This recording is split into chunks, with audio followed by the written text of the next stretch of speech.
Pledge allegiance. do the pledge. We do that. Okay, we'll do the Pledge of Allegiance now. Richard, you want to lead us? Yeah, ready, begin.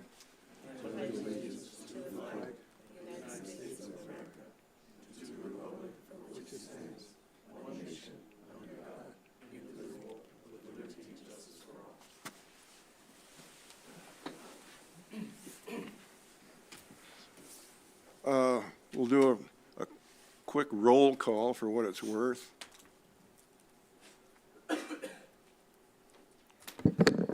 Committee Member Guerrero. Here.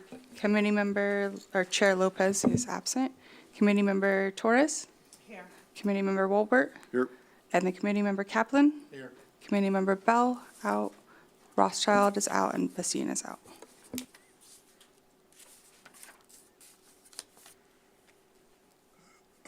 Okay, we have some people out in the audience. Do we have public comments?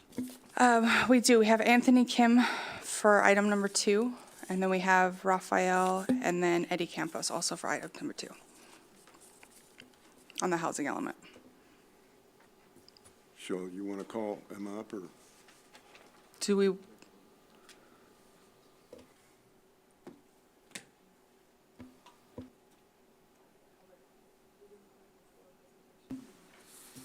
It's up to you, Vice Chairman, if you want to take the public comments now for all items, or you can wait until you get to that part of the agenda. It's up to you. So we could back off and tell me we've got a quorum? Well, you may not get a quorum, but Yeah. people are here, and so I would recommend you do receive the public comments from the people that are here. I agree, because they're making the effort to be here, so. You want to call?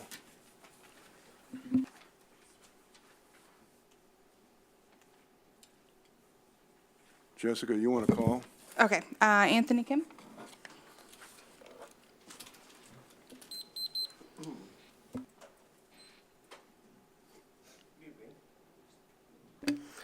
Good evening. My name is Anthony Kim. I'm an attorney within Linn County's Legal Services. First of all, we wanted to thank the city for allowing us to provide comments on the city's draft housing element. However, we are concerned that the city remains at a preliminary stage of its housing element process, despite abundant resources available to it from State Assembly Member Ramos and various grants to complete the process.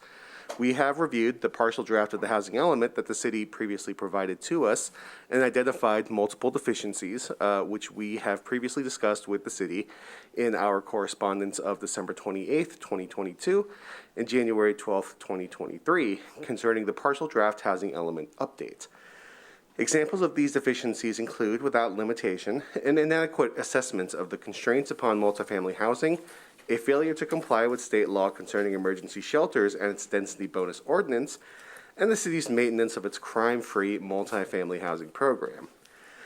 Additionally, the draft does not include programs for the public to assess whether the city will adequately meet its obligations under housing element law to meet its regional housing needs assessment, or RHNA, for extremely low, very low, and low-income households.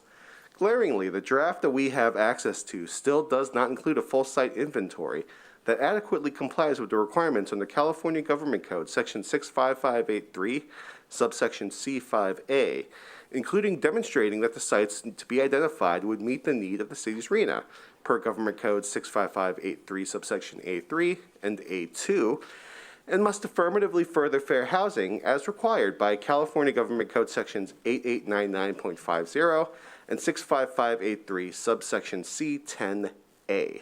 Lastly, the city must expand its chapter on transportation to expressly include how it will provide for the needs of individuals and families who reside in the disadvantaged communities located in the city, pursuant to Government Code Section 655302.10 et sec.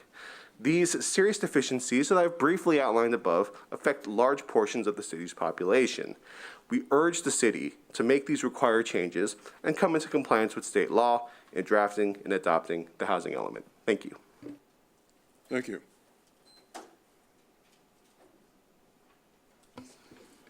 Okay, Raphael.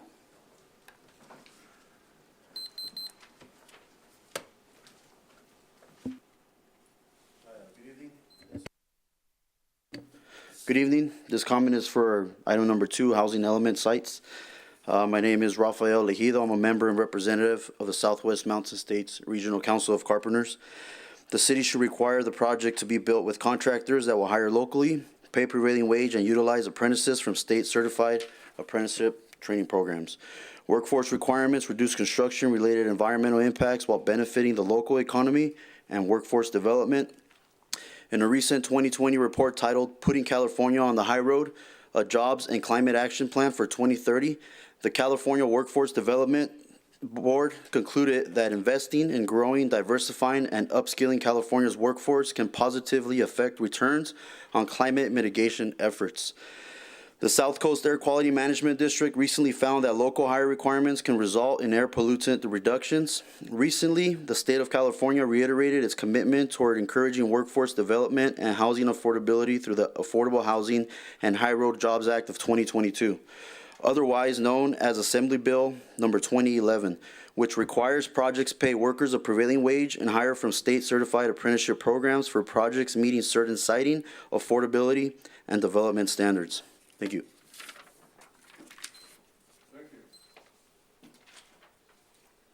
Eddie?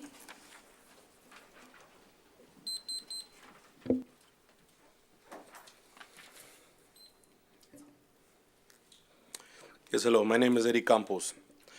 I am a member of the Southwest Mountain States Regional Council of Carpenters. I'm also here to speak on behalf of our council. The city should require the projects to be built with contractors that will hire locally, pay prevailing wages, utilize apprenticeship from a state-certified apprenticeship training program. Workforce requirements reduce construction-related environmental impacts while benefiting the local economy and workforce development. In a recent 2020 report titled Putting California on the High Road, a Job and Climate Action Plan for 2030, the California Workforce Development Board concluded that the investment in growing diversity and upskill California workforce can positively affect returns on climate mitigation efforts. The South Coast Air Quality Management District recently found that local hire requirements can result in air pollutant reduction. Recently, the state of California reiterated its commitment towards encouraging workforce development and housing affordability through the Affordable Housing and High Roads Act of 2022, otherwise known as Assembly Bill 2011, which requires projects pay workers a prevailing wage and hire from state-certified apprenticeship programs for projects mitigating certain sightings, affordability, and development standards. Thank you very much. Thank you. Is there anybody else that didn't sign in and want to speak? Thank you. Let's see, who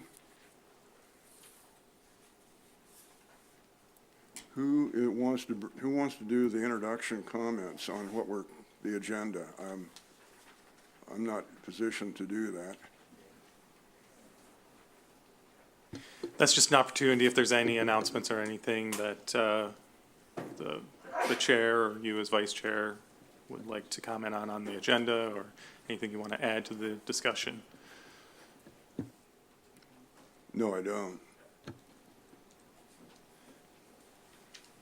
So I'm going to let the new city staff introduce themselves, and we've got some people that are not new, but I'd like to hear their position or new position. So start with Jessica. Hi, I'm Jessica Namitz. I'm the executive assistant to the director, Nathan Freeman. I also work as the planning admin and so secretary for GPAC. And you probably see me planning commission too. I'm Travis Martin, associate planner here. I'm just assisting on the housing element, overall general plan, and development code updates. Hi, good evening. My name is Dave Murray. I'm the city planner and deputy director of the department. I've been here for about 6 months and happen to be on board and get this project moving forward again. Terrific.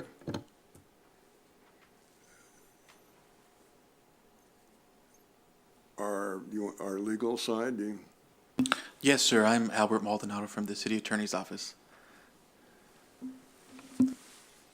You're not an old face, or a new face, I mean.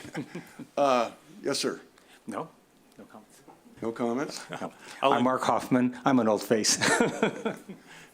Yeah. We'll introduce Mark under item 2, under the General Plan Committee business.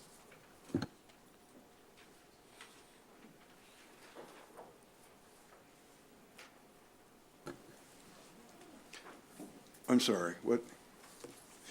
I was just mentioning that we'll introduce Mark under the second item under the General Plan Committee business. So if you want to move on to the General Plan Committee business, item 1, I'm happy to discuss that with you. Let's go to item 1. All righty. So the item 1 is just, the General Plan Advisory Committee hasn't met for a number of months, and that's because our consultant team, led by Mark Hoffman, has been diligently working behind the scenes to prepare the draft housing element and the technical background report that supports that housing element, compiling all of the information we received through numerous community outreach efforts over the last several years. And so we needed a pause in the General Plan Advisory Committee. There were some staffing changes as well. And so just getting myself up to speed on everything and trying to get the project moving forward. With that, we want to keep the momentum going. And so we've prepared some tentative dates for upcoming General Plan Advisory Committee, GPAC meetings. And that's attached in your agenda on the last page. And we do have one correction. Again, these are tentative dates. There has been a change to the room availability that we're in. Typically, we would meet on a Thursday evening. There's some additional conflicts with other committees and groups that are meeting in this room, and so there's a need to shift to Mondays if that's okay with the committee.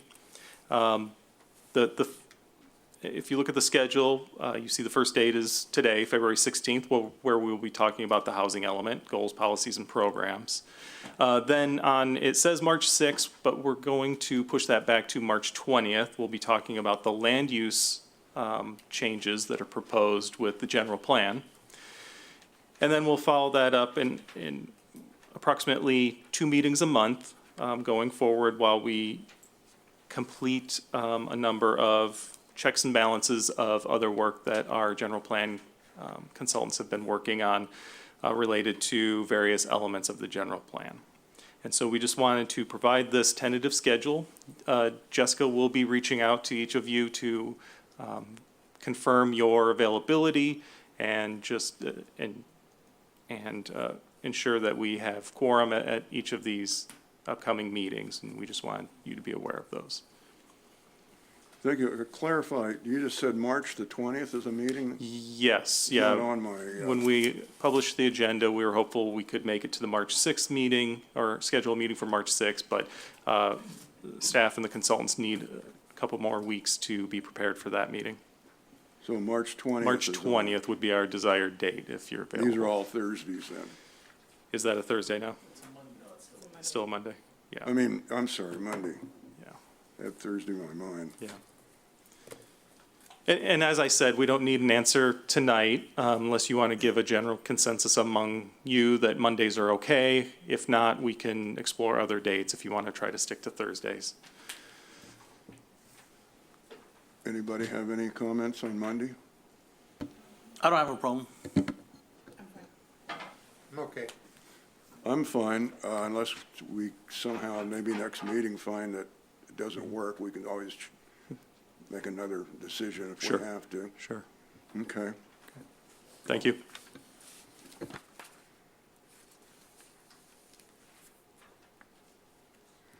All right, so we talked about the meeting schedule.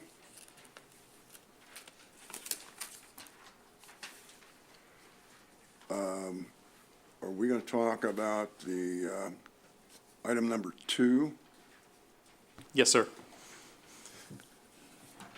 So I'm happy to present that for you. Just a little bit of background. As mentioned by Mr. Kim in the public comment, the city is very delinquent in providing a complete draft of the housing element. The state required that all cities in the Southern California Association of Government Regions, basically Southern California area, including San Bernardino, were required to have their housing elements approved and adopted in October of 2021. So we are well over a year past that date, but the city has been working with a consultant to concurrently develop an entirely new general plan, which is our, of course, long-range document, including the housing element that's state compliant, as well as a comprehensive update of our development code, which is our development standards, it's the zoning for the city, and in addition, a downtown-specific plan. So it's been a huge lift for staff and the consultant team, but it has been moving forward. As I said, our priority is to get the housing element a draft completed. We released a technical background report approximately a month ago. It's available on our website and the project website for public review. And that background report informs the housing element. Now, our consultants are getting very, very close to completing a full draft of the actual housing element. And so this evening, Mark Hoffman, who's the project manager on the housing element, will be doing providing a presentation that just gives some overarching information on some implementation programs that are going to be in the housing element that have been either their existing programs that the city is already undertaking to further housing and affordable housing and other community support type activities. There's revisions of some of those activities that will be refined, and then there's some new activities that have been developed based on community input and general observations of the community at large. And so Mark will be going over those, and we'll be looking for your feedback on essentially, did we hit the mark? Are we addressing all of the major issues in the city when it comes to housing and providing housing for all income levels across the city? Is it equitable? Are we did we hit the mark? Are we missing anything? We're looking for any feedback you have, any information you can provide. So we're going to let Mark do a presentation, and then we'll be happy to go back and answer any questions or respond to anything else you might have to say. So, Terrific. Then we can discuss this after the presentation, because I think there probably will be some reasons to discuss things. Okay, thank you. Mark? Okay, good. I'll go ahead and start here. And just a clarification as well, although the city is late on its housing element, less than half of the cities in the entire Southern California region actually have a certified housing element. So although we are late in submitting one, probably about 55% of cities in the region do not have a certified housing element. So we hope to submit one and pass up our peers. So let's just kind of move forward here with the housing plan. So what really is the housing plan? Could I interrupt? I hate to do that. Normally, we have that printout for us here. Okay. No, I mean, Normally provide. yeah, normally we've got that in front of us, so we can, The slides? well, so that we can make notes on it as we're discussing, I mean. It'll just take Sure. a few minutes, I'll be right back. yeah, we can. I'm not trying to create a No worries, problem, I but can print it out, absolutely. We apologize. So, I just, yeah, you like things to put notes on or put Oh, yes. funny Understood, faces understood. on, I don't know. so, I think we should ask for a new binder since we're now encountering. What do you mean? That binder has a lot to go in there yet. That's a 1.5-year binder right there. we can also provide that to you too. Not tonight maybe, but we'll get those for you. So they usually print them out as so, right? This is the first time we've not had a quorum, if I recall. And everybody's been very responsive. I think that's a good solid statement. I mean, normally, we always have a few that come in and out, but we've always got a good solid group. Get a lot of opinions and Just in case I did do that. For some reason, it told me to bring this book. I might read it.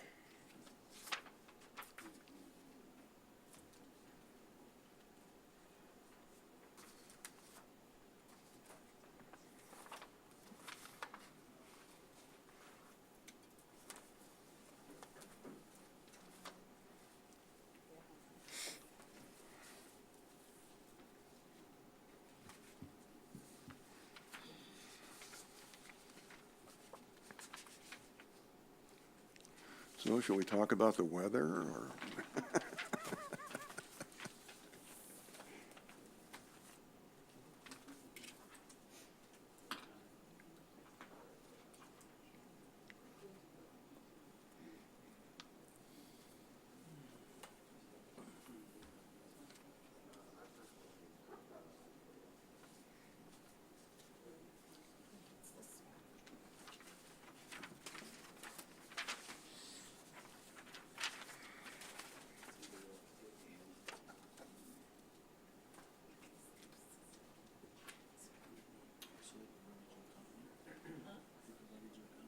No, this is not.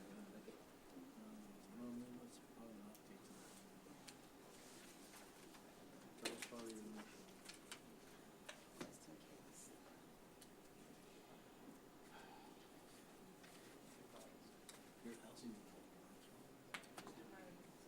Not developed.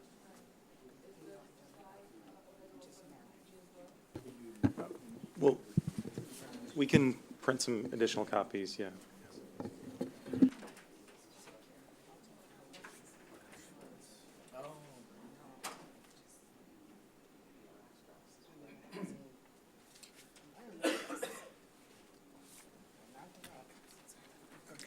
Terrific. Thank you very much. Thank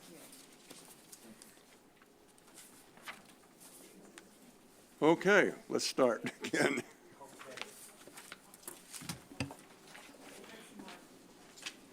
All right, we'll go ahead and get started then.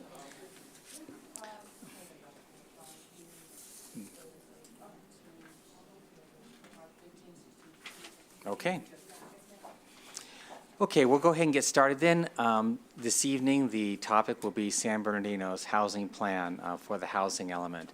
And essentially what the housing plan is, it's a statement of the city's goals, their policies and programs for meeting the variety of housing needs that you do have over the next 8 years. And the housing plan is guided by 4 primary items.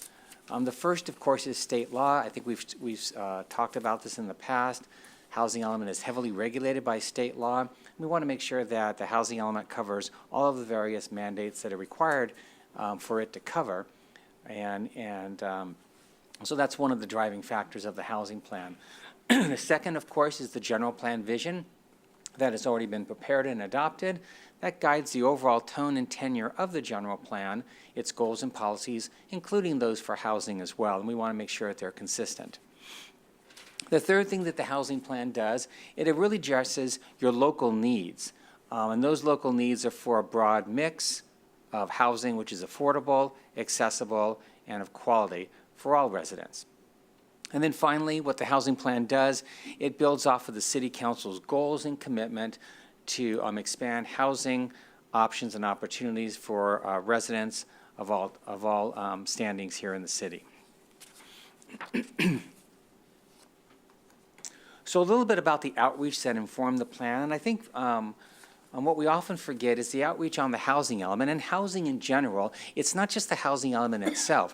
Frankly, we've been having outreach and you've been having outreach for over the past 2 years. So we could go back to the consolidated plan and all the allocation of federal funds that does. That has a huge outreach component. In addition to the consolidated plan is something called the analysis of fair housing, analysis of impediments to fair housing. That also has outreach. Both of those efforts occurred several years ago, but many of the outreach findings that occurred at that time are still relevant today in many respects. More recently, though, for the general plan, there has been extensive amount of outreach. And I'm sure you're aware of this already, but for members of the public who may not be aware of that, it's multiple visioning workshops here at the GPAC as well as in the community. A very large citywide survey, multiple community workshops at a variety of scales and locations, pop-up events and whatnot. Ward workshops. I believe there was 2 workshops in each of the wards looking specifically at land use policy, and that's directly related to where housing would go.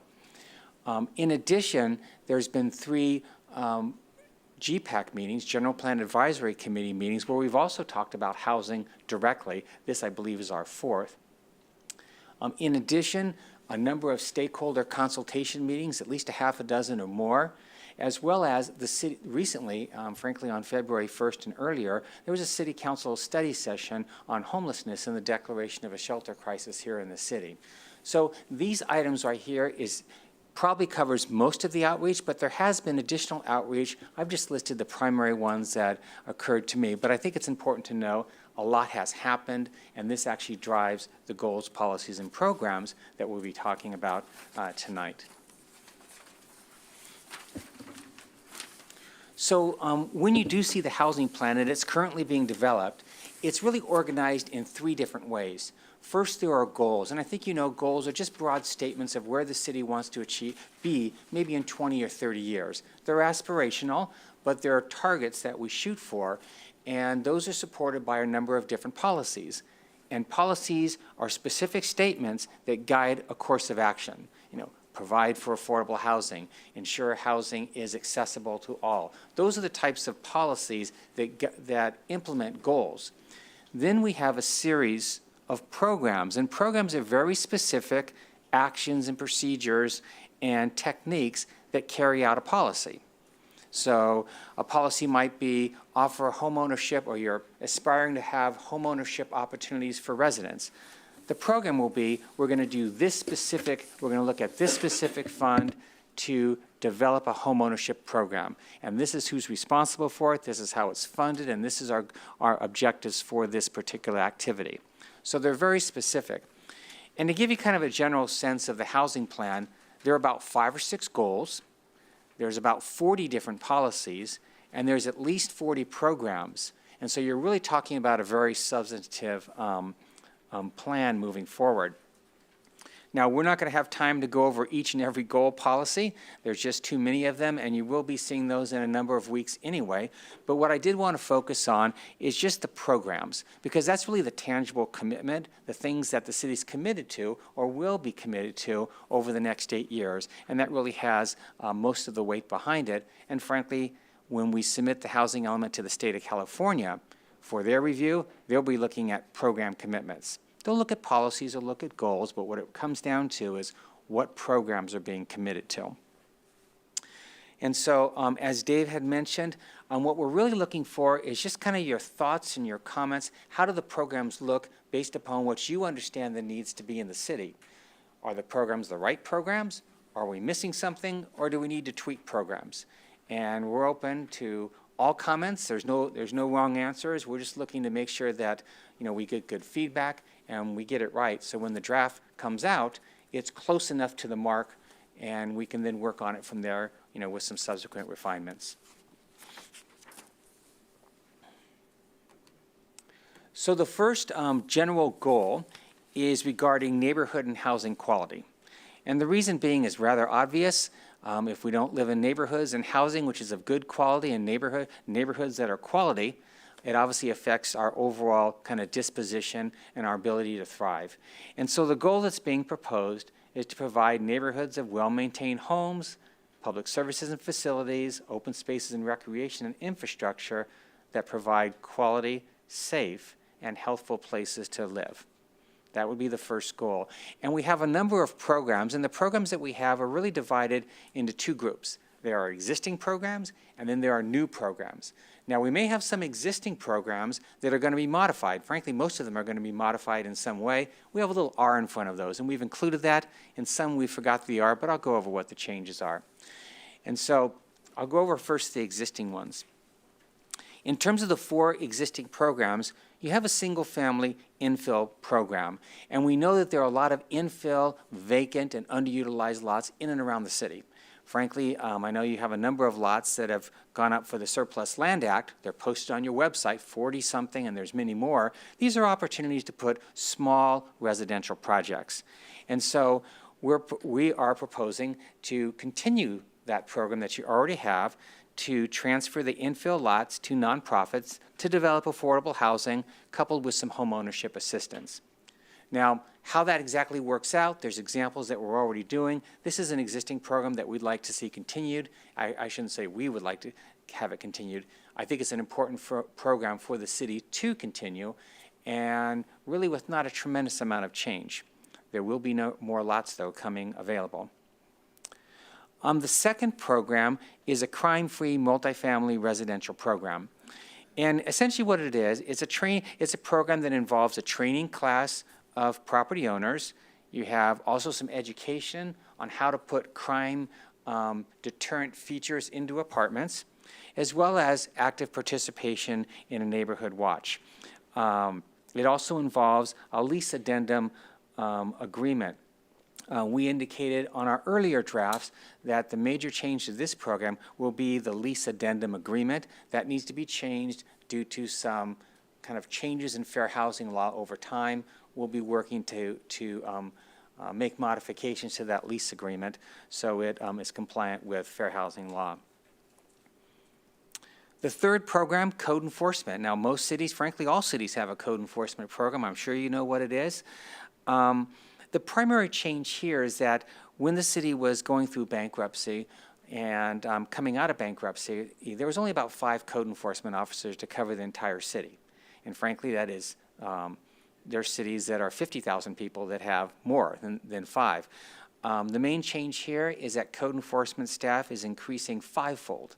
So it's going to be 23 to 25 by the end of 2023.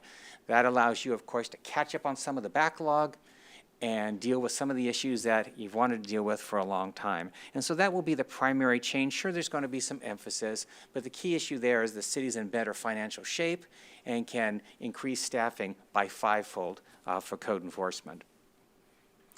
And the final program that's existing is capital improvement programs. You already fund about $40 million annually in improvements to buildings, streets, and infrastructure. That will continue. There may be some tailoring of where the capital improvements go based upon the need, but the essential program is going to remain as is. Now, there will be 4 new programs that are being recommended, and the first one was a multifamily housing inspection program. And what we heard in talking with the community is that the crime-free program tends to look at the exterior of the building. And there are some fire inspections occasionally that also look at the interior to some level. But there was a desire to really be able to look at the condition inside the structure to make sure that the electrical and the plumbing and the water is all up to par, the HVAC systems. And so we're proposing to explore expansion of the housing inspection program to cover apartments. And it's obviously you have quite a few apartments in the city. This would be a fairly substantial program, and it would take quite a bit of commitment. But I think it's something that the public has certainly been asking for, and it probably should be considered, at least in some degree. The second program to increase the quality of neighborhoods is violence prevention. Crime's an issue in the city, that's no secret, and the city has been very aggressive in violence prevention programs. The city recently allocated almost $5 million in American Rescue Plan funds, as well as correctional funds to address violence and kind of gang intervention. The city is also active in supporting the school district and their gang diversion programs. We think these programs should be in the housing element. They fit within kind of the understanding of fair housing, and definitely it would be including them for the next 8 years. The third program would be community greening. That's something we also heard in terms of visioning, is to have neighborhoods have more green and less concrete. And currently the city is pursuing an aggressive program to green neighborhoods. The 2 that I can think of now that are on the books is to retrofit Succombe Lake and the Nicholson Parks. I believe that the City Council is considering or will be considering a contract for a Parks and Recreation Master Plan, one of the first master plans that you've done probably in decades, and that will be important for setting priorities in the future for improving parks and greening neighborhoods. And also there's an active program for seeking grants for parks, recreation, and greening. And so that also is a new program that benefits neighborhoods and the quality of life. And then I think the final program that's being recommended, and we recognize that it's important to build really intergenerational wealth, and it's through youth and adult employment.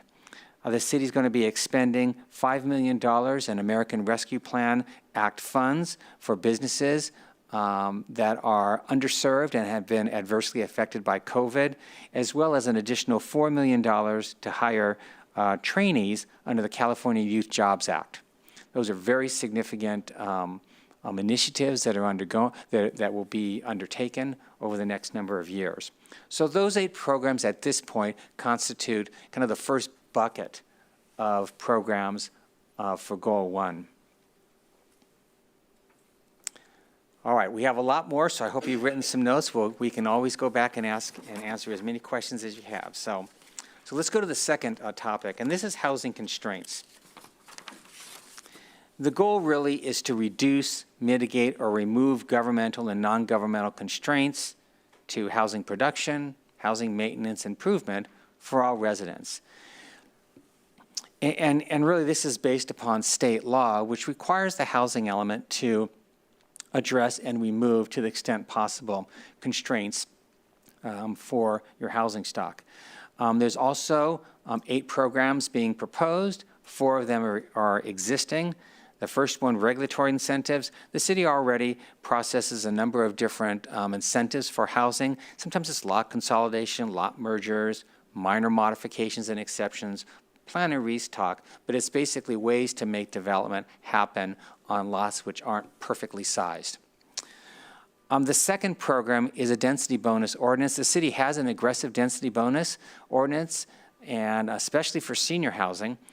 And this program will be revised. Density bonus, just so you know, it changes every year. State law changes every single year. So every single year, all cities are out of compliance and have to go back and amend their ordinance to pick up the new changes in state law. Those will need to be done in your case, although you're probably about a year or 2 behind in the latest updates. The third major area is site improvements.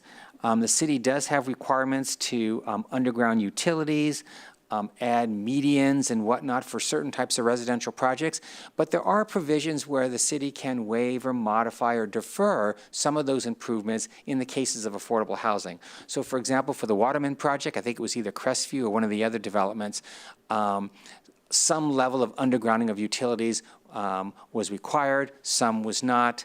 Some changes to perhaps a median might not have been required. The city might have put the median in. It's just options that the city has to help those projects, particularly affordable projects, get through the system, because they're already operating on a tight margin. If there's ways that the city can assist by modifying site improvements, there is the ability to do that.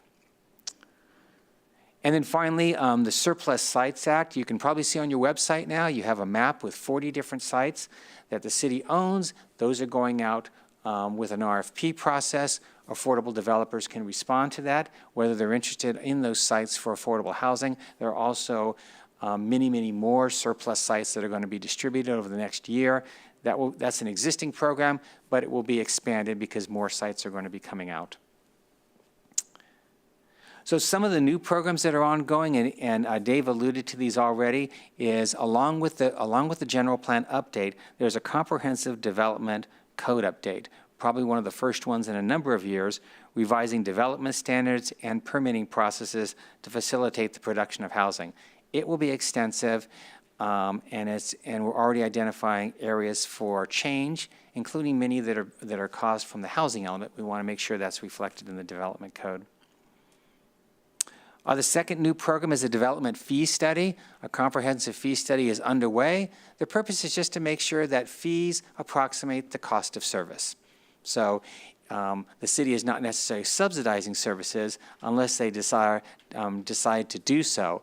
The goal, of course, is to make sure that all the work that the city does that developer fees come in and pay for the services that the city provides to them.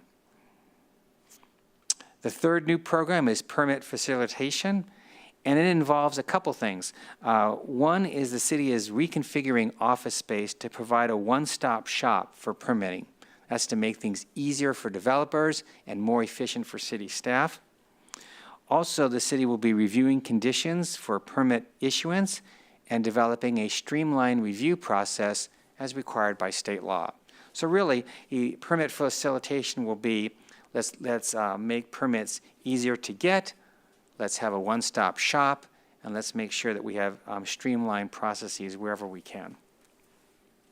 And then finally, in terms of constraints for housing for disabled people, this is a new state law that actually was a technical memo that just came out at the end of last year that HCD has issued, and we're looking at the development code to make sure that the land use definitions, the permitting processes, and development standards do not constrain providing housing for people with disabilities. And that's primarily residential care facilities, the small homes that have 6 or 8 residents. Okay, we're about halfway there, and we've got housing production in sites. Goal number 3 essentially is to ensure that we've got the sites available, the city has the sites available, to ensure that you can get a good mix of housing, which is safe and affordable, and the appropriate size and owner versus renter throughout the city for all of your residents. And there are 4 existing programs. One's a site inventory program. All that really is an inventory of all your sites. But what we're proposing here is, like you already do with your surplus sites and putting them on your GIS website that anybody can see, is to also put those sites up on the website. And so there's a map where developers can look for the sites to figure out where they want to build and what product would be most suitable. The city also has a transit overlay district, and my understanding is that it includes 13 areas which connect 5 transit stations, but there is a need to reevaluate some of the development standards to ensure that housing can be built that's transit-oriented and that's also compatible with the neighborhoods. The city has a strong ADU program. In about 2019, updates were made to the ADU, or accessory dwelling unit ordinance, and you're now getting about 150 accessory dwelling units per year. In 2022, it was 148. That program will continue, as well as state law will require the city to adopt additional incentives to encourage continued production of accessory dwelling units. And then finally, you've long had design review process and guidelines. There is some new state law that requires that the design review process include more objective standards, again, to make it easier for developers to know what they need to do to meet the standards of the city. And so, so the proposed program would be design review with modifications for objective development and design standards. All right, new programs. 4 primary programs. You obviously have a downtown specific plan, which is in process, which is going to add a significant amount of development capacity here within the downtown. But of course, most important, the catalyst project would be the Carousel Mall. And so that would be the action item, as well as finishing the downtown specific plan, to get a developer on board and to make that project happen. There's 3 other specific plans that also need to be revised. They've been out there for a while, but development has not occurred. So there's a separate program for those. That's along Mount Vernon, University Hills, and Spring Trails. 2 additional programs, the mixed-use corridors. Should the council decide to adopt a land use plan, it would call for mixed use in a variety of locations. There are a number of things that need to happen to make that work: development standards, design standards, and other types of zoning code changes. And so those would need to be included as part of the development code update. And then finally, the land use element update. New residential designations, actually your existing residential designations are going to be upzoned. Those changes need to be reflected in the development code. So there's a lot of code work in that 1,000-page development code that needs to be done, but I think when you put it all together, it's all about making housing, facilitating more production of housing. Okay, 2 more here to go. Housing assistance. The goal would be to assist in the development of affordable housing through provision of homeowner and rental assistance, preserving your affordable housing, and doing other efforts to improve housing affordability and security for your residents. We know it's a huge issue, maintaining security of housing for residents, and that's what this goal and the programs are designed to do. Of 4 current programs, there is a strong program to preserve your affordable housing projects that are already been subsidized and they're on the ground. The city already has 40 of them. And in the last 8 years, many of those projects have renewed their covenants. They've renewed their agreements to extend affordability for another 30, 40 years. Frankly, there's been at least a dozen of them. However, there's still 9 projects that remain that would need to be preserved over from now, between now and 2031. This program would continue to contact those owners and try to get them to renew their covenants for the long term. Also proposed is a continuation of the mobile home rent stabilization program and a continuation of the housing choice voucher program, which is run by the county, with the caveat there would be more outreach in the city to increase the utilization, increase the ability of those apartment properties to use these vouchers that are available and help them lease up their properties and at the same time provide affordable housing. And then finally, emergency rental assistance through your nonprofits. More than $17 million has already been distributed to renters impacted by COVID.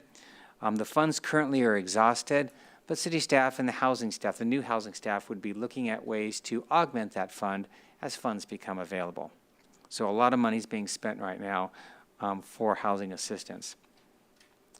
There are 3 new programs that would be especially important for the city. One is called a Home Buyer Initiative.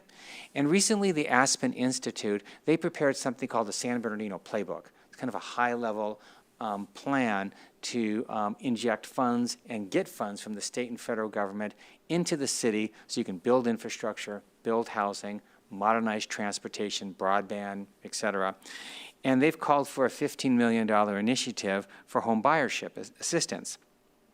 There's also programs out there, new programs coming out in 2023 called the Dream for All Shared Equity Program. It's a big initiative by the governor to increase home ownership. We think it's a good opportunity for the city to explore, and if it's feasible, to pursue that opportunity to increase home ownership. The last 2 programs is an inclusionary program, and what we're finding is that it's very difficult for cities to pay the full ticket to put affordable housing in all projects, yet at the same time you're required to ensure that affordable housing is being provided. So what an inclusionary housing ordinance would do, it would be a requirement that would require developers who build a certain size of project to set aside a portion of those units to be affordable. So a portion of the apartment units would be affordable, a portion of a larger home ownership project would be affordable. And typically, just to give you a sense, you see about a 10 to 15% inclusionary. Small, but over time, it does have an impact. And then finally, a housing land trust program. Your regional agency, San Bernardino County Transportation Agency, they've been working on a housing land trust for about a year now. There may be some opportunities to explore whether a housing land trust would work for you. And there's also some legislation pending that would require all cities in California to have a land trust. And we'll see how if that passes the governor's desk. Okay, so this is the last goal area. And that's goal number 5, and it's affirmatively furthering fair housing. And this goal, if you remember from our last discussions, has really taken on new meaning in the last few years because AB 686 was passed, which is a huge initiative by the state of California to increase fair housing opportunity in all communities in the state. It's probably one of the biggest changes we've seen to housing element legislation in probably 30 years. And there are 4 programs that you currently have that will address fair housing concerns citywide, as well as for different special needs groups. One, you've long had a contract with for Fair Housing Services with Inland Fair Housing. That would, of course, be continued. It's an important service for the city. The second one is a homeless program. We know quite a bit is changing in that area with the city designating a shelter crisis. The city is now proposing a $25 million expansion of existing efforts, everywhere from code updates to completion of shelters, transitional housing, navigation centers, mobile showers, outreach team, you name it. Quite a bit is being proposed to reduce the numbers of homeless people and get homeless people housed any way possible. The third program is a senior housing program. City has at least a dozen or more projects of senior projects that are affordable. We still think that there's a demand for senior housing, so that program would be continued. Housing for disabled, again, quite a few disabled individuals here in the city. Along with the city already ensures that new housing projects comply with all of the accessibility laws, but this program would also be for updating. You have something called a transition plan, which is designed to upgrade infrastructure and services and facilities to make them accessible, as well as examining other types of codes that need to be changed to allow facilities like residential care facilities and services. And so those are proposed as well. And then the final three new programs would be housing for students. There's no secret, you have a lot of students here in the city, whether it's through the Valley College or through Cal State. The San Bernardino Valley Community College District recently picked up a $1 million grant to do a housing feasibility study, and that offers an opportunity for housing. I know that the new housing division is also working with the college to create I believe it's a 60 or 80 unit project for students who are homeless, who need housing while they go through school. So those are currently in the works. There is an additional program, the San Bernardino Playbook, and that's the Aspen Institute study that's looking at leveraging just multiple millions of dollars to bring in terms of investment into the city. I think you'll be seeing more of that and hearing more of that at all of the council meetings now in the months to come. And then finally, tenants' rights and advocacy. One of the items that we heard in our many meetings, that there is a need for tenants to be more aware of the rights that they do have, in case the buildings are falling down that they're living in, or there's crime issues. So the city is going to be proactive in organizing workshops to educate tenants about their rights. And frankly, one is being held probably in a couple weeks with the Legal Aid Society. So that really covers very broadly and quickly the many programs that are existing, as well as those programs that are being offered for consideration, should you desire to approve those or amend those. So at this point, Dave, I think that really covers everything that kind of puts out the panorama. And at this point, I'd like to kind of turn it back to everyone for discussion. And as Dave has mentioned, what we're really looking at is your thoughts on those programs. You're long-term residents. You know what the needs are here in the city. You know what the constraints are in terms of financial, constraints. And we're looking to see whether these programs need to be changed, whether they seem to hit the mark, or whether there's just new programs that we haven't considered that also need to be considered.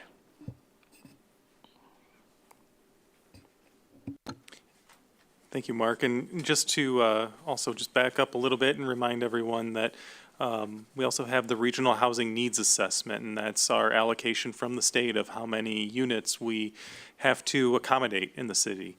And so, a lot of these goals are also focused on trying to achieve that RHNA obligation. And we have an obligation of some 8,200 approximately units that we are committed to have zoning to accommodate for the next 6 years, the remainder of the housing element cycle. So I just want to remind you of that too. But that exercise is simply mapping out where possibly development can happen. It's not necessarily we have to build the 8,200. Yes and no. Yes, you're correct. The state requirement is that we accommodate them through zoning, but the city doesn't build. So some of these programs are ways to incentivize because the state is more and more encouraging cities to ensure that they get those units built. And it's a big undertaking. It's a lot of units for any city. And we are responsible for reporting to the state on an annual basis how many units were being built. And ADUs count towards that as well. And I'm sorry, when we talk about these, are we going back to the first one? Do we jump all around, or how do you want to do this? Yeah, however you want to do it. If you want to, we can go back to Goal 1, and we can go through that and see if you guys have any thoughts on those. Sure, I have I'll start off on the single-family infill. You talked about nonprofits, I guess, would be, or have been the people responsible for the infill. But I assume we vet them in the sense that they have track record of building infill housing? I mean, we don't just give it to any nonprofit that comes to the door. I assume there's some kind of criteria they have to meet in order to obtain one of these properties. And I assume we're talking about city-owned properties, correct? Correct. Yeah. So because this is just a title, but I don't know exactly how the program really works. Right, and typically what happens, and Edie, do you want to comment on that? Okay. Hi, my name is Edie Jimenez. I'm the housing project manager, and some of my projects are infill projects. And how that process goes, the city will allocate certain funding for infill housing. We'll put a request for proposals out and get proposals from the affordable housing developers. Most of them are nonprofits. We vet them out through a third-party consultant that will go through their layer analysis and look at the pro forma and look at the proposal and advise the city whether we should move forward with this project. But a lot of the development that has been in the city has been with nonprofits that has plenty of experience building infill housing here in the city of San Bernardino, along with also in the region.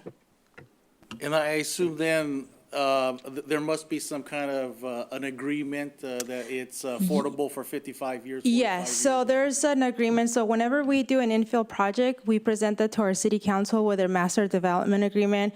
And where part of that agreement is we give them a certain amount of funding to build that affordable housing. Sometimes it goes towards the down payment assistance. And they have about 15 years to stay in the home, or 10 years, depending on the agreement with the homeowner. And then after that, that loan gets forgiven.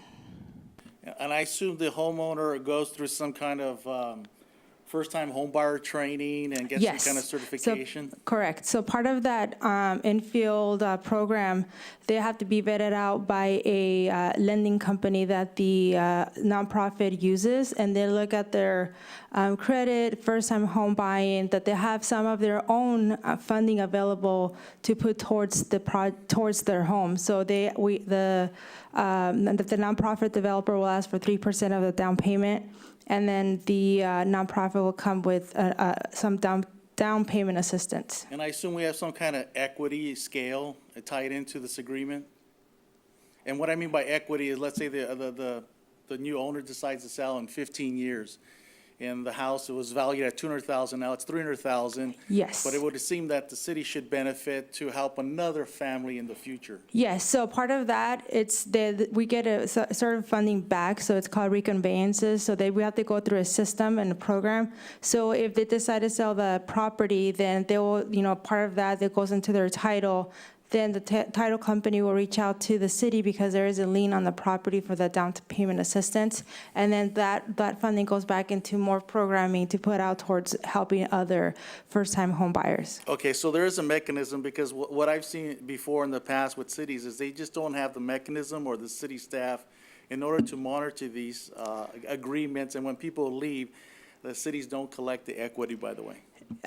So, part of our team is, right now, we have about 4 or 5 individuals that have just been established here in the housing division, including myself. We have a deputy director, a compliance specialist, and also we have a management analyst, and her job is to do a lot of the reconveyances and work with title companies.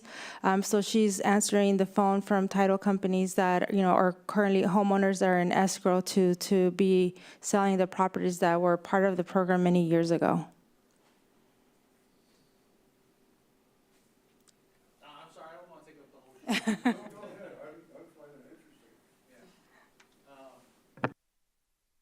whole. As long as that's all written in the program, in the manual, because what I find is obviously when there's a shift in change of staff, a new member comes on, the new staff is maybe not educated in the program, and then therefore sort of those guidelines fall to the wayside. Yeah, so there's policies and procedures that are in place that whether I'm here or the next staff that's going to be coming on board, there is an infill home project program that stays within the city that has been adopted by city council. And whenever there's a new infill project, it gets presented to city council. So it's a living document.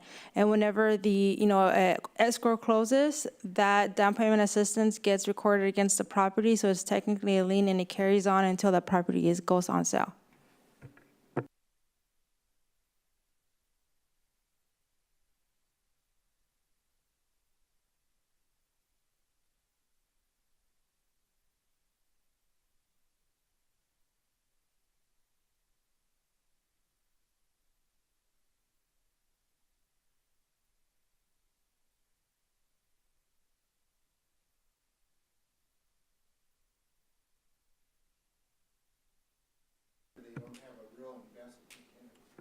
So there's various programs. So we have the owner operating program that, the city will provide them with funding for remodeling certain items in their house, like roofing, landscaping, things like that. So part of that, we have a compliance team that goes out and does an inspection with our building inspector or code enforcement depending on the program. So there is mechanisms in place to enforce code enforcement regulations for projects that the city has been involved. On these particular projects, how often do they go out? Do they go out once a year, every 5 years? So like I mentioned, depending on the program, there's a compliance team in place, and per our HUD regulations, we are obligated to monitor 20% of our assets that get monitored depending on the timeline that, depending on how fast you can go through that list. So it typically is an annual basis or biannual basis. Is your inspection form the HQS? Is that what you guys are using, or? I'm not sure about the actual name of the form. That's my compliance specialist that's particular with that HUD form, but I believe it is. Housing quality standards, is Yes. that what you're using? Mm-hmm. Okay. And I assume, the city has done thousands of, or I don't want to say thousands, maybe hundreds of first-time home buyers. Do you go way back to those original ones, or is this just lately you're doing these inspections? So we have a list on the inspections on the current program. So depending on the application that has been filed, then, they're looking for the owner operating program, then we look through that date. And if it's been in the last 10 or 15 years, depending on the of the recording of the property, part of the agreement will say 10 or 15 years that they have to keep the house at an affordable rate, or it just all depends on the agreement. But if it's still part of that cycle, then yes, we're still monitoring that house or complex. And I'm sorry, I want to beat this one to death. Those are just initial thoughts, and then we could just keep on going. So, my next one is on the crime-free multi-housing. I'm trying to understand what the mechanism, what's the enforcement mechanism? How do you keep it crime-free? I understand there's training and whatnot, but if there's an issue, how do you address it? How do you enforce the problem? I know there's a lease addendum. I'm not, what exactly is the lease addendum? Is that the ability for the property owner to remove the issue, the problem? Well, for that program, it would be great if we had our code enforcement more available, but my understanding is that it's an agreement that the tenant has to sign, that if they engage in certain illegal behaviors while on the site, it's grounds for terminacy. You can terminate the tenancy immediately. The question about those lease agreements is that fair housing law has changed a little bit. And so say, for example, you have a spouse and someone comes in and is harassing the former spouse. The concern is that they wouldn't want to evict the tenant, even though there's illegal behavior going on, because it's someone else, outside of the home. So there are some tweaks that need to be made, technicalities, but essentially what it's designed to do is that if there's, illegal behavior, drug use, whatever, it is not tolerated, and they can just frankly just terminate the lease immediately. So basically, it's a property, it's a private property issue in a sense. But I mean, it sounds like it's just, you go through the eviction process, and the eviction process is not very easy, by the way. No, it can be very lengthy. Yep. It can be lengthy. In the long run. Well, it's just also just, to some extent, it just kind of sets the tone coming in there with the expectations that, we want to maintain a property that's safe to the extent possible, because obviously it affects the rest of the tenants as well.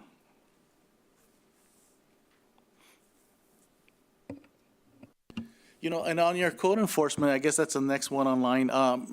It's great that you're hiring 20 more staff, but I mean, have you looked at other programs? Other cities have volunteer programs, have a training program where on the volunteers, the regular staff is actually training the volunteers, where eventually maybe they get enough experience and either get hired by the city that's training them, or they move on to another city, but at least it's a method to get more boots on the ground, so to speak.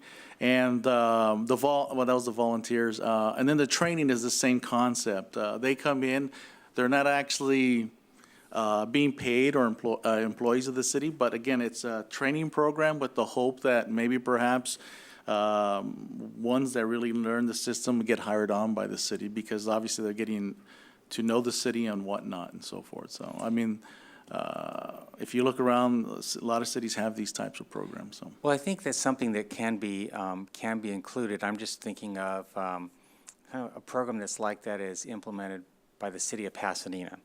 And if I remember correctly, it's either entry-level code enforcement or maintenance staff that are essentially, they come in as trainees, and once they learn the ropes, and they typically get people who are less kind of underemployed, less skilled. They develop the skills and the training, and there you go. They're future employees. So.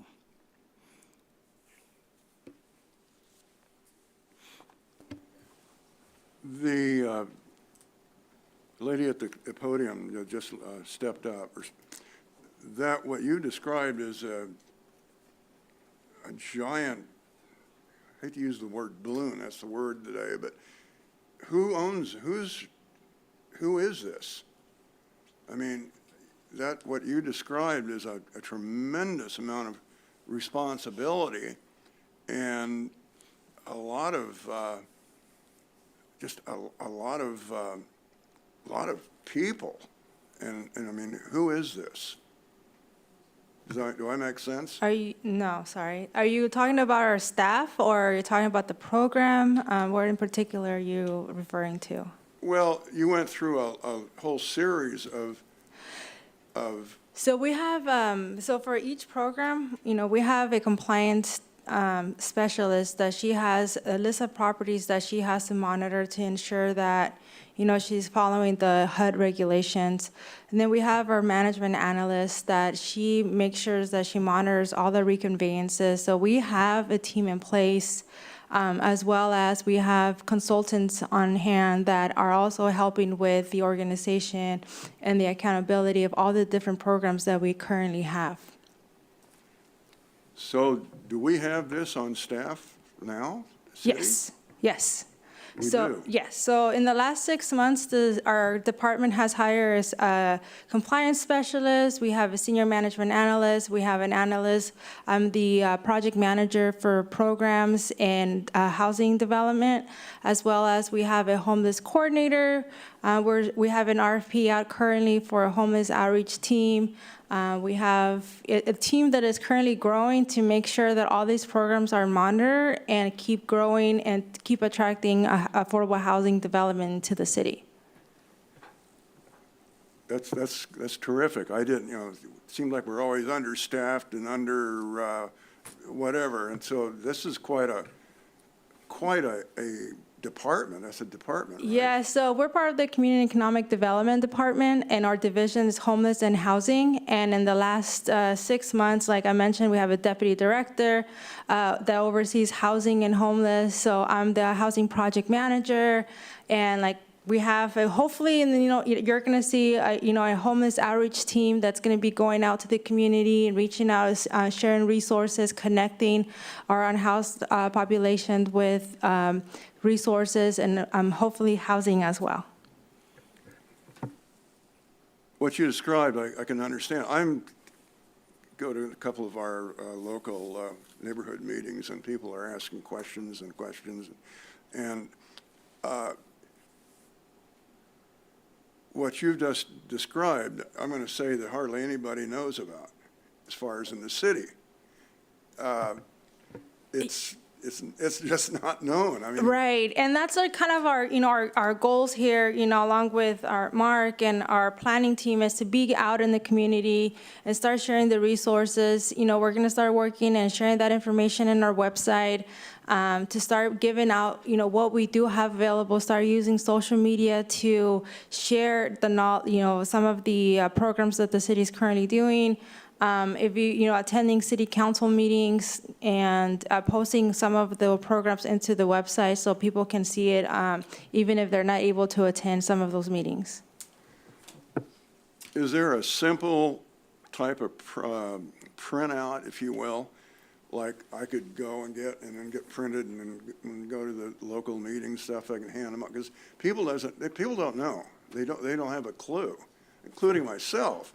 And a year and a half ago, we started this, and in a year and a half, things have changed upside down and backwards and forwards, and hopefully for the better, and it's going to get better. So yes, that's something that we're working on, updating all of our marketing items, and as well as start connecting with resources, making sure that all the phone numbers are correct, emails, things like that. But currently, we do have a pamphlet with resources to share with the community. And as projects come on the pipeline, we're going to be posting that information on our website. So if you go to the housing divisions, you're going to be seeing a lot of the updates, a lot of the programs that we currently have. And like I mentioned, we're really busy right now with a lot of programs that we're hoping to start implementing in the next couple of months. So you're going to see a lot of positive things coming from, our department to share with the community. And if there's anything that you feel like, hey, there's a community meeting that you would like the housing division to go out and present of current projects, then we will be more than happy to do that. well, I was thinking maybe the short version, because that could get really involved, that's for sure. But I think it's important that people outside this room can see what's going on. This is an education right here. I didn't know any of that was going on. And there's, people they want to know what's going on, and we need to get that out. But not the, the long form, but just, in a condensed, here's what we're doing and blah, blah, blah. It's very similar to what we're talking about right now.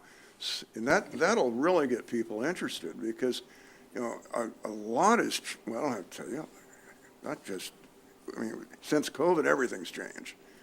And, and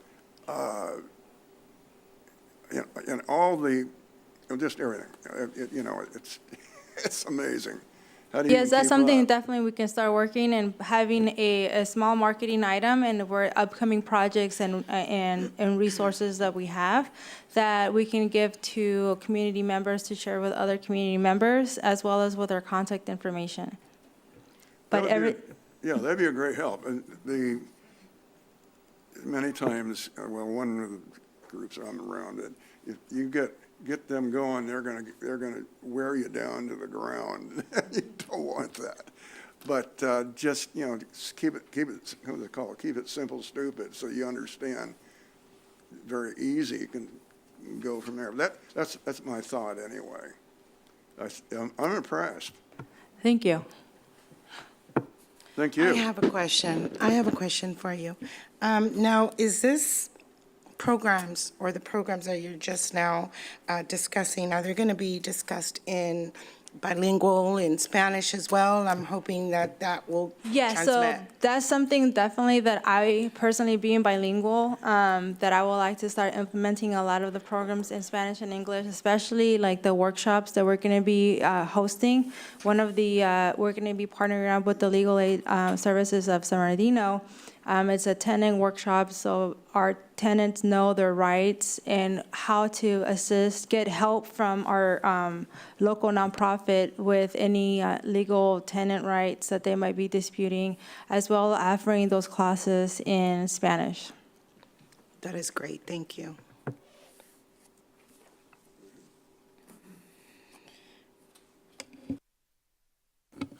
I have a question on your capital improvement plans. Is that similar to the Public Works CIP? Yeah, it's the same thing. Yeah, so the only thing I have an issue on that is obviously we are wards. And so we only get so much money for CIP, and of course, everybody always wants the pot of money. But I think really it should go to the need areas. I mean, there are some areas that really need it more than other ones. So it shouldn't be evenly divided. I mean, we should be seen as a city as a whole, and where that money really needs to go into, that's where it should go. If some of the other areas are in better shape, I'm sorry, maybe we sort of bypass you this time and we send it to the other areas that really need it. So that's just my only opinion on CIPs and as it pertains to wards, since we're not an at-large, we're district, so. I have a question about community greening. I mean, by the presentation, you talked about, it sounded like existing parks and we're just gonna make them green, but we should have been doing that all along. And I know I always hear people talk about, hey, we need new parks, but really, we don't have the staff and we don't have the money. We don't have the revenue coming in. I think we should just worry about taking care of the existing parks and then worry about future parks in the future. Because if we don't have the issue people sometimes don't understand is, first, the city has to acquire the property, and land isn't cheap, especially even in the Inland Empire. That's number one. Number two is you got to put the infrastructure. You got to put the irrigation. You got to buy the material, and then you need the maintenance to maintain it on a daily basis. I mean, grass doesn't cut itself. You need an arborist to prune the trees. And then, of course, you have the weekend warriors who like to drive their vehicles on the lawns, which ruin them and so forth. So, this one's a little funny to me, but, my thought is just, let's keep the existing, let's enhance the existing ones. And once we get that up to par with the right staff level and the money to maintain them, then we can look for future green space. Oh, and I'm sorry, on the workforce and adult employment, I really support that workforce training. I think that is a good investment to obviously train the youth as well as adults, and so that they, please don't take this wrong, so that they become productive people for the community, whether they work here or they work abroad. I mean, it really doesn't matter to me, because in the end, if they return to San Bernardino, they're going to spend their money here. They're going to go eat here, shop here. And so I really support the youth and adult employment. So hopefully I really see some good information on that.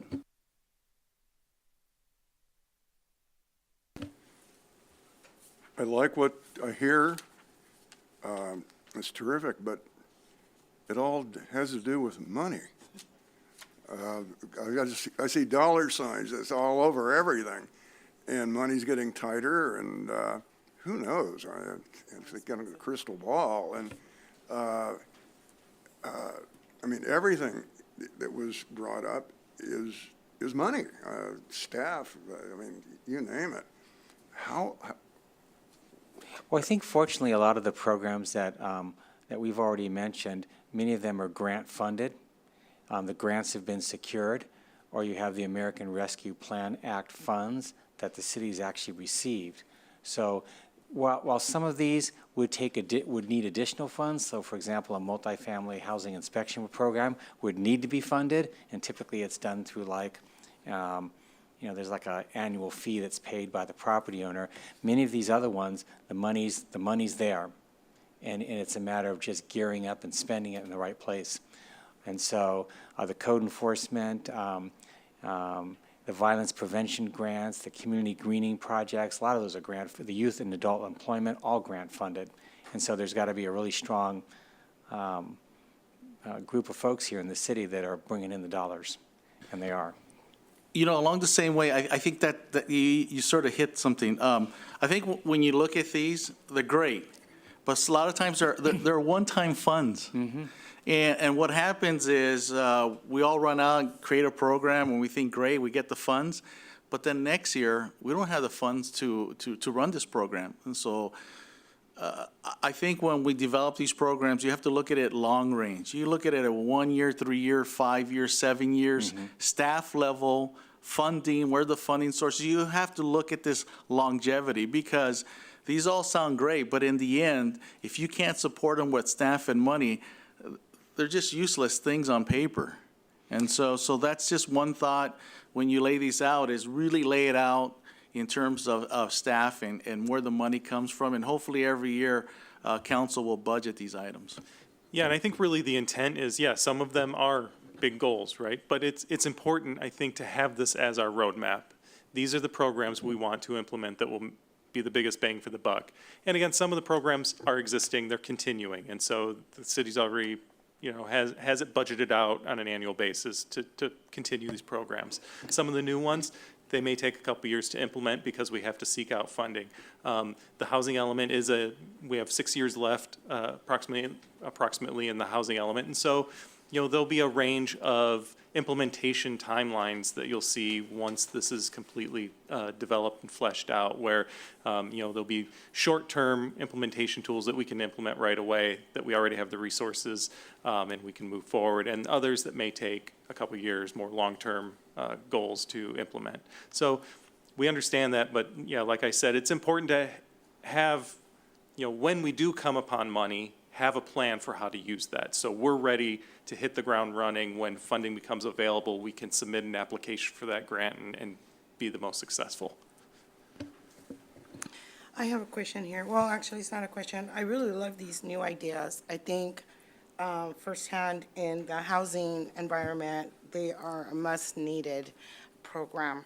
Multi-housing inspection, you have no idea how much is needed there. Oh, yeah. I can give you horror stories on that one. And I think this should be an ongoing program, not just a temporary one like you just mentioned. This is something that you can't let the grass die, even though, you have to keep on watering. Violence prevention is a must as well. I think the workforce is a well-needed program as well. So I think these are all great, but that's my thing.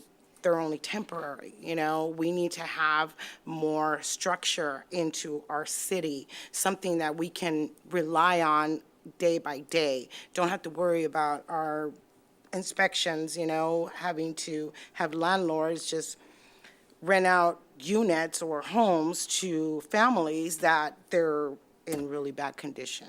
I hate to see that, it really just discourages me that they allow landlords or ownerships to rent out to families in poor conditions. I know if it was on the flip side, they would not even touch it with a 10-foot pole. So why is it being allowed? That should be an ongoing. The violence, I don't know if we're going to get any better on this one, but that is kind of like a world thing. We need to have it yearly. Community greening, he said it. We need to take care of what is now existed before we move on to the next. And the youth, the youth really needs help. I can see that that is a dire need right now. They're lost in this city with no direction. So they need to be focused. They need to have the right resources for them, rehabilitation if they're on drugs, you know, outreach programs for them, anything to just get them going, maybe inspire them or motivate them in some level.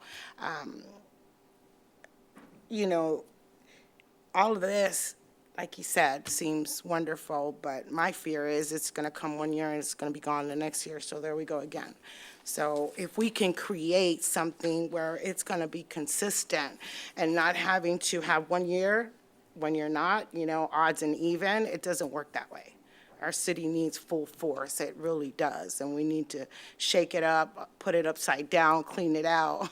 We need to do everything possible to get it going, because it's been neglected for decades, and now it's about time that we pull force together to get it going. Yeah, great point. And to your comments about, you know, the worry that the program be existing this year and not next year, just like we have to report the number of housing units we produce every year, we also report to the state all of our progress towards implementing the housing element. And so that's more accountability on the city side to ensure that we're maintaining these programs and implementing these programs. And those first home buyers incentive programs are great, but if we don't maintain what we have, how are we going to be inviting enough for anybody else? Or, you know, I might want to say, I don't want to live in San Bernardino. I would rather go to Yorba Linda, somewhere of that sort of nature. You know, there's things that we're not seeing clearly that I think needs to be looked at with a fine, you know, tooth comb and you know, everything else that's associated with that. So I hope that we get these programs going. I really like the ones that are in goal number 1. They do work, especially in my environment. I do safety and crime intervention programs every year for my tenants, and I am very knowledgeable on the crime-free. When it comes down to being strict, I'm sorry, but it is what it is. You violate anything, you're out. 3 strikes, you're out. And so I think more enforcement needs to be done on both sides, landlord and the tenants. Tenants are taking advantage of landlords, landlords are taking advantage of tenants. So it needs to stop, period.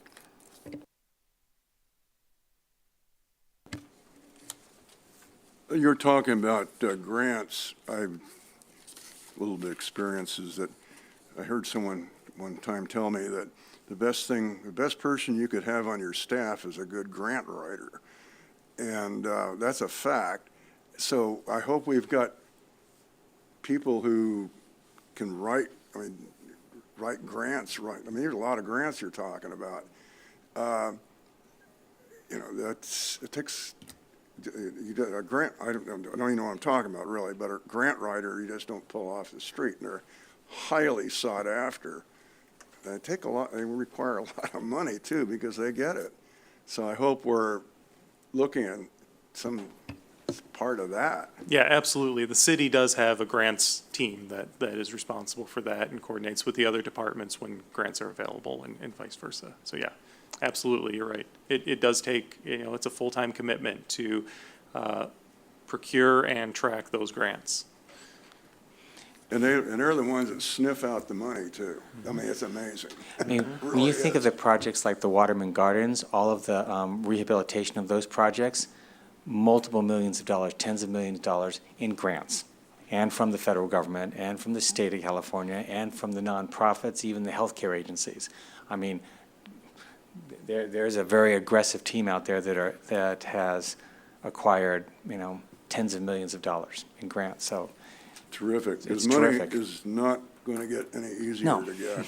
But at the same time with grants, is the public should know is that sometimes they have a matching component. Yes, It they could do. be a 25, a 50, it could be a 75. Also, it might require prevailing wage. Or obviously, if you have never done a grant, the monitoring, some of the documentation is laborious, and reporting, inspections. So grants are great, but you really have to be careful and read the fine line and exactly what the city's obligations are.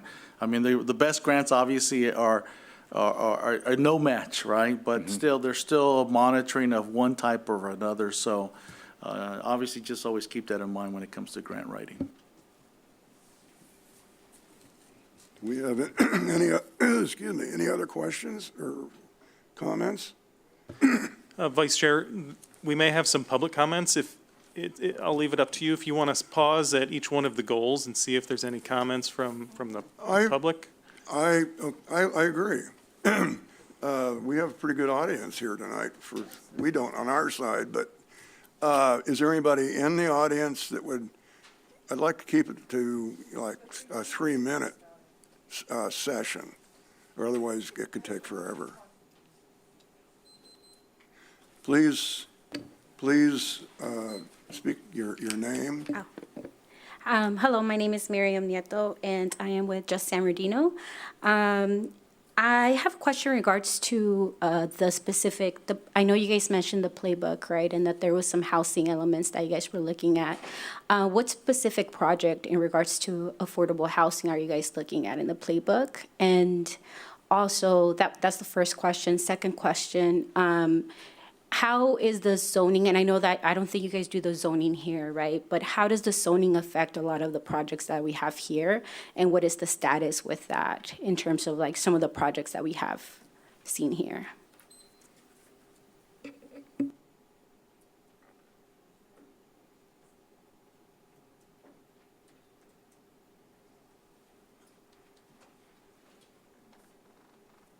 In regards to the playbook, I'm not very familiar with that yet, but that's something that we can get back to you regarding that specific for the playbook. But there's a few affordable housing projects that the city is currently working with developers, one of them being Seacom Lake. It's a project that we have with an affordable housing developer to build housing along Seacom Lake.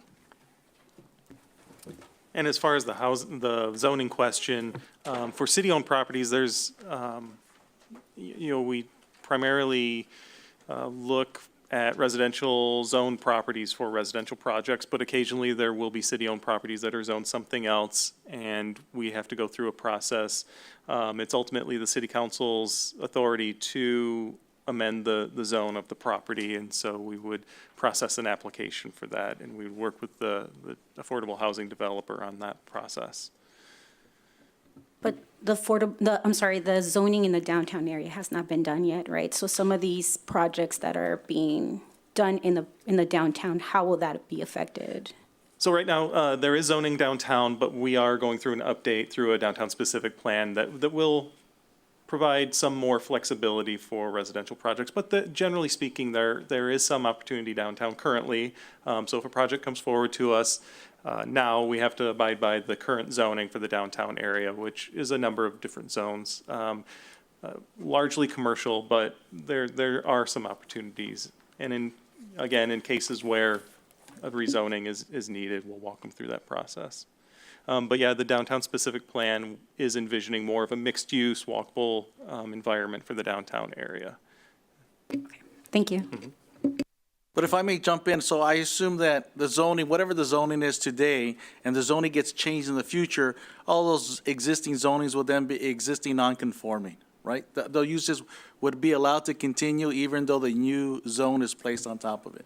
Of course, yeah, if there's a conflict, yes, of course, but, generally speaking, in the downtown area, we're looking to accommodate more residential, get more people downtown, make it a vibrant area. Hello, my name's Rocio. I'm a resident of the First Ward. I got to attend one of these general planning committees, thankfully. But I also looked at the technical report. It's like 262 pages, not easy to read if you don't have the time. But I just wanted to ask that, like, as you guys move forward with these meetings, like, it be updated on the website because it's not on both the city and the SB 2050, I think that's what it's called. Can you please include these documents and also in Spanish? Because, like, I didn't know what this meeting was going to be. What's the next step since you guys don't have quorum? Like, at least, like, a little more information before we come and, like, participate in these meetings. Because I wanted to give public comment, but I didn't know what about. So I just want to ask that you guys keep that in mind moving forward. Thank you.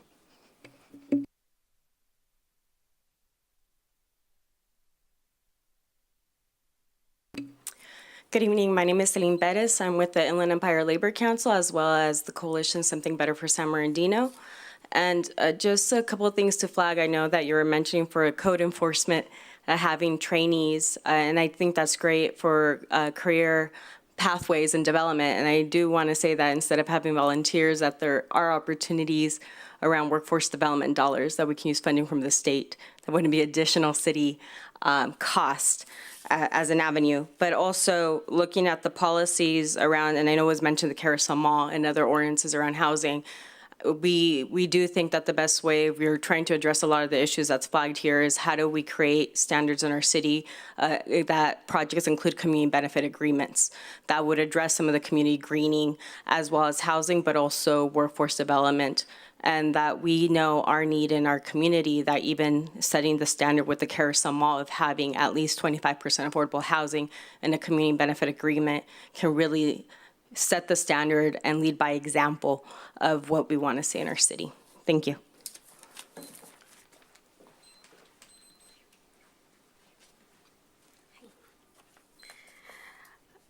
Hi, my name is Sandra. I live in the 3rd Ward.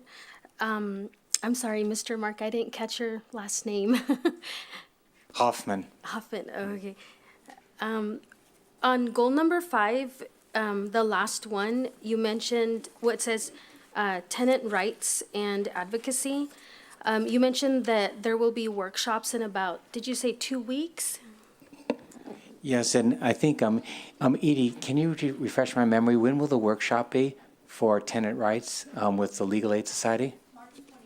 March 28th. Oh, it's given by the Legal Aid Society? Yes. And will this be advertised on Instagram or?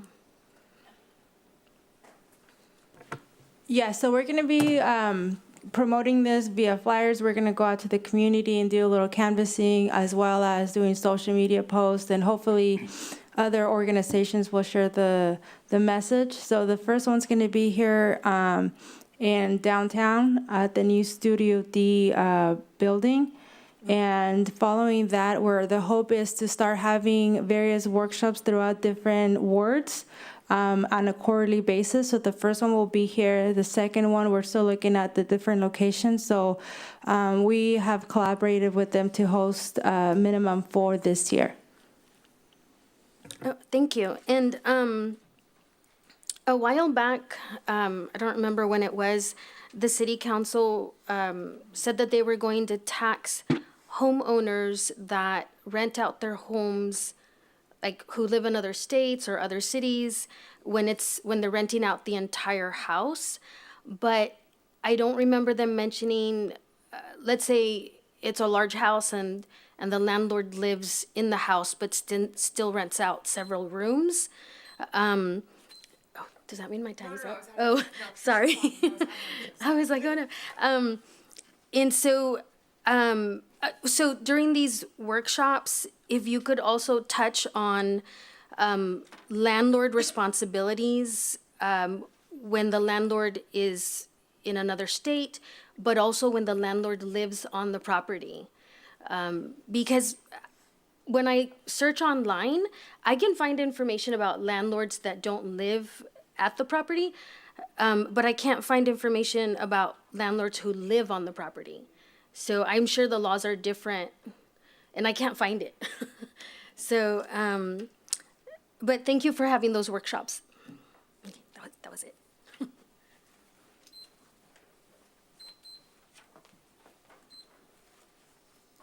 Hello, everyone. Thank you, committee. And I appreciate the city council, some of the council members that are here. Thank you so much. Maribel Nunez, I'm with Inland Equity Community Land Trust and Inland Equity Partnership. And then we also newly formed our IE Tenants Union, which we have a lot of membership here in San Bernardino.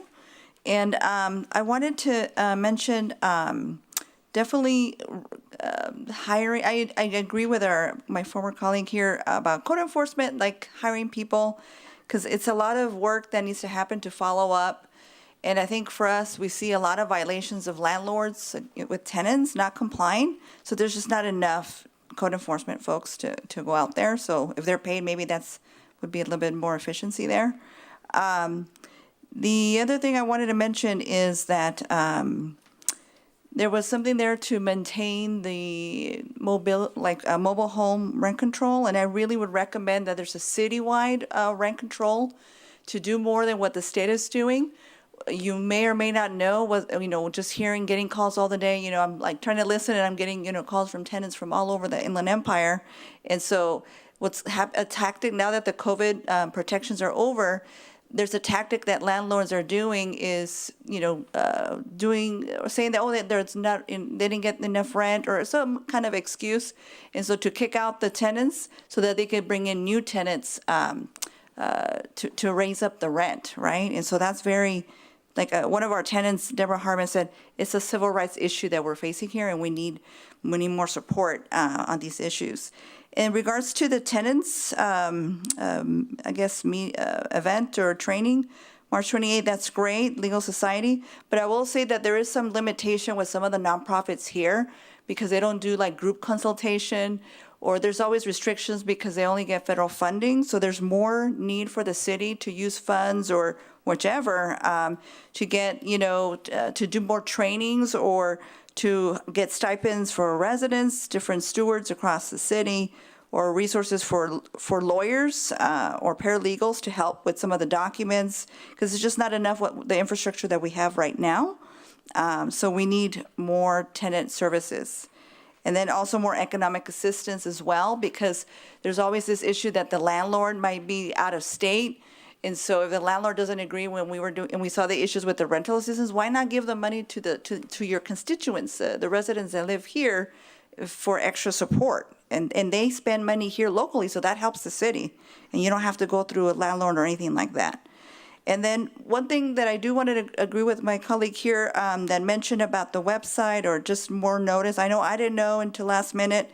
We want to see the PowerPoint presentations. I've done a lot of the housing element in Riverside. I mean, you name it, all the cities around. And it's good to see the materials. I look forward to seeing what the site inventory going to look like, the rezoning, so that we're coming not just to listen, but to speak up.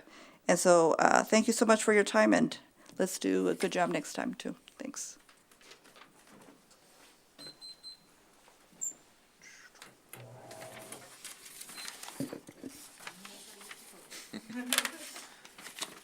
Maybe I've done this before.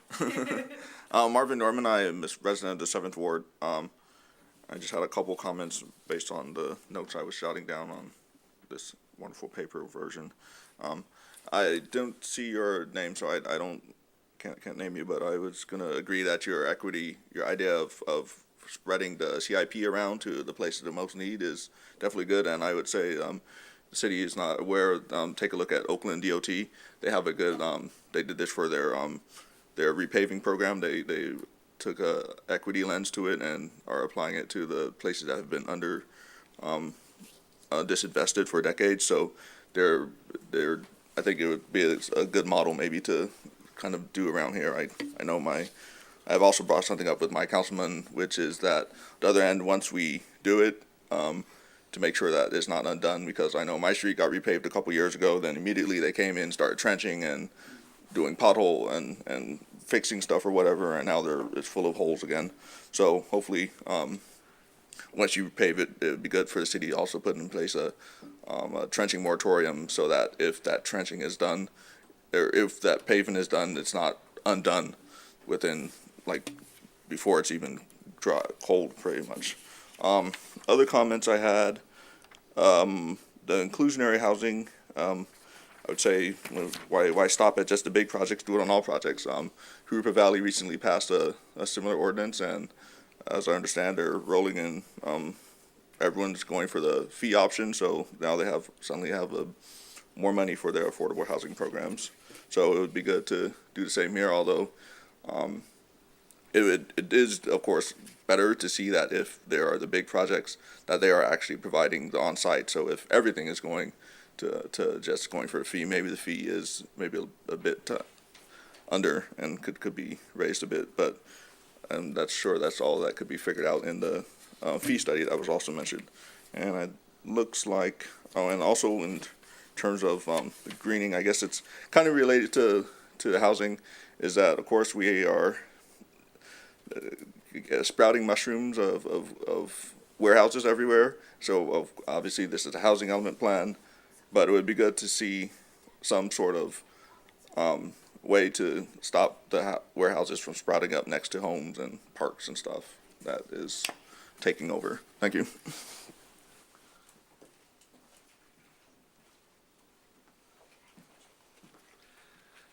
Good evening, everyone. My name is Ben. I'm a member of IBW Local 477 here in San Bernardino. And I'd like to just start by saying that for our workforce development that was addressed today, I would just like to, no problem. I'd just like to say that our accredited apprenticeships that we have here in town in the Inland Empire are a great resource for the progress of our community. And we have been reaching out to local high schools and trying to develop this workforce, before people get into crisis, provide opportunity for young people. So that's being addressed by us, and I'm glad to hear that it's being addressed here in this committee. And then I'd also like to just ask a question, because I'm kind of new to this. This is for you, Mr. Hoffman, or Mr. Murray, either one. So the housing implement is one aspect of the general plan, correct? So how intertwined are the other aspects? In other words, does the housing implement have to be complete and completely zoned before the development aspect of the general plan update can come to fruition? Does that make sense? Thank you. So I'll try to address that. The state law requires that cities, jurisdictions, update the housing element every 8 years. This city chose to concurrently update the entire general plan, development code, and prepare a downtown specific plan. What our primary goal right now is to complete a draft of the housing element to get to the state to begin their review. We get two formal review periods with the state. The first is a 90-day review, and the second, after we make revisions, is a 60-day review. So our primary goal is to get the housing element done. And to answer the other question, yes, absolutely, the housing element is completely intertwined with the remainder of the general plan elements. They all inform one another, especially the key element of the general plan is the land use element. And that dictates what land uses go where for the general plan. That's not just a 6 or 8 year plan, that's a 20, 30-year plan on how we want to see the city grow or evolve over time. And, in large part, much of the city will remain the same. The large existing residential areas will continue to be, preserved as residential areas, but there may be some changes to intensify some of our corridors, and the recent state law has made it so we have to allow residential in commercial areas, commercial and office areas. So we have to accommodate those in the other elements. Also, fair housing is a new requirement of general plans, so we have to ensure that all of the elements address furthering fair housing as well as environmental justice, EJ, that has to be incorporated throughout the general plan in all elements. So there's certainly interconnectedness. There's a circulation element that dictates what, sort of ties into where we want certain land uses. So, yeah, in general, to answer those questions. Thank you. Hi, everyone. Just wanted to come up at the very end. Christian Flores, organizer with Inland Congregations United for Change, Something Better for San Bernardino. Here essentially to agree with a lot of the points some of our fellow colleagues and community partners have made in regards to making the information as accessible as possible, preferably to maybe like the top 5 commonly used languages within the city, and pushing for, more digitalization or hybriding, as we've seen, like as a result of COVID, not just the landscape around communications and participation, but housing and land use in general has largely shifted and has had severe impacts on tenants and landlords across the board. Meaning that some of the data that was brought up in regards to previously collected data, well, samples from focus groups and things like that that might have happened within the last 20 years, in some ways will be relevant, in some ways will have, drastically changed. Additionally, echoing the sentiment and the importance of how many of our existing issues are interconnected in terms of environmental justice and making sure we're really ensuring that our city, our local workers do have like priority for hiring and making sure that we get good quality jobs when the development comes around for things like, I'm not sure because I don't want to necessarily list the things that we've currently been developing because I don't necessarily agree that warehouses are the way to go or anything like that, or how exactly some of these projects have come about in regards to like the expansion of the airport and how the rezoning is going to essentially be pushing out certain community members or maybe under false pretense in regards to like selling their houses to make room for the airport expansion. Where we end up deleting housing stock, which has become all the more valuable because we're so behind in regards to addressing the important housing needs that we have within the community.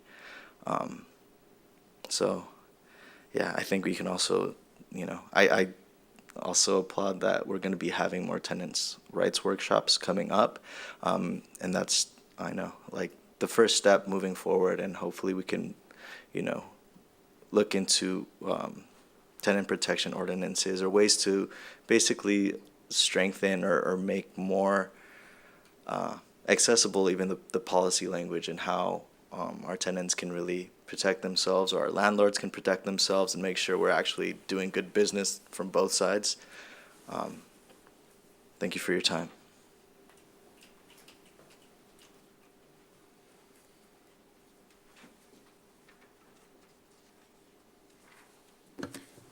So Vice Chair, it looks like that's all the public comment for now. If you want to move on to goal number 2, and you guys can share any of your comments related to the programs there. I think we've covered everything. Yeah, I thought we were hopping back and forth. I mean, we jumped all over the place. But I have a question. I know they talked about tenant rights, but I know there was another committee member who had mentioned that we should have landlord rights, a meeting. And I think it actually benefits both people to understand both rights between landlords and tenants because, I know this is hard to believe, but there's actually good landlords out there and there's actually bad tenants. And so I think it works both sides. So that's just something to consider, so. Do we have any other announcements or reports for the end of this meeting? So with that, I've got a question. I want to confirm. So March the 20th is a meeting? Yes, that's our tentative date. Again, Jessica will reach out to all the members to ensure that works that we can get a quorum and hold the meeting. We'll be talking about land uses. Terrific. Okay. I would like to suggest, in the past, we've had, because we've never had a lack of a quorum, that in the past, what's called a head count, who can attend the meeting before the meeting, so we know what we have. I think that's important, so that we don't run across this again.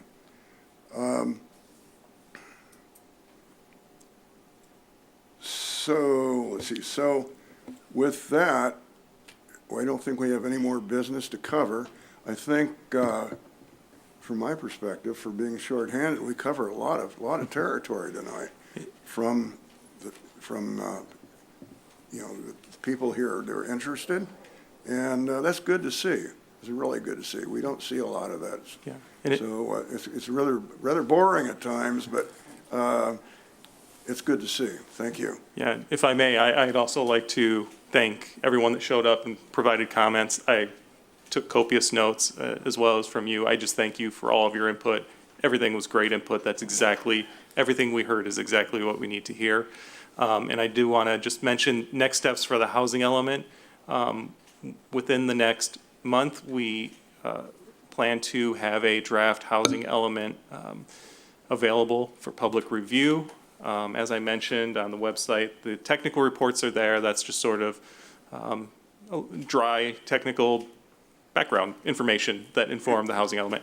But we will let you know when that is available. We'll send out an email. We'll also do a better job of providing printed documents at the next meeting, also for the public as well. Apologize for that. And we'll do better at getting the documents on the website prior to the meeting, so the public has an opportunity to see those as well. I just want to make that all clear and commit to that. So we heard everyone loud and clear. And I'm sorry, one more thing, is the lady still, I'm sorry, is the lady still here in the background? About the translation, is, I assume we could only do general translation of a few documents, but the technical reports are not going to be translated, is that correct? That's correct. There may be a way to embed a translation, like Google Translate, onto the website. I'm not technical that way, but there may be an opportunity to do that. I've seen it done for other projects. Not the best translation, I understand, but yeah, given the volume of the document and capacity and expertise that we have in-house, it's the best we can do, I think. So with that, I call the meeting to an end.